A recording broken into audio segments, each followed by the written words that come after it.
अस्सलाम वालेकुम प्यारे बच्चों, कैसे हैं आप सब। आज फिर एक मज़े की सरगर्मी लेकर आपके सामने हाजिर हूँ।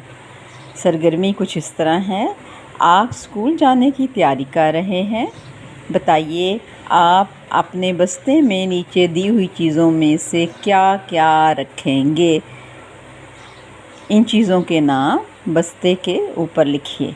चीज़ें ये हैं: पेंसिल, शार्पनर, रबर, रूलर, फूलदान, किताब, घड़ी, बिल्ली, जूता, ब्रश, प्याली, कॉपी, खाने का डिब्बा, कंप्यूटर। तो ये सारी चीज़ें हैं और ये आपका बस्ता है। तो अब आप मुझे बताएं, क्या पेंसिल रखेंगे? जी, तो आपने पेंसिल इधर लिखना है बस्ते के ऊपर। शार्पनर रखेंगे? जी हाँ। रबर? जी बिल्कुल ठीक कहा आपने। रूलर? जी। गुलदान? नहीं, फूलदान तो नहीं रखेंगे। किताब? जी रखेंगे। घड़ी? नहीं। बिल्ली? बिल्ली तो बिल्कुल भी नहीं। जूता? तो बिल्कुल भी नहीं। ब्रश? नहीं। प्याली? बिल्कुल नहीं।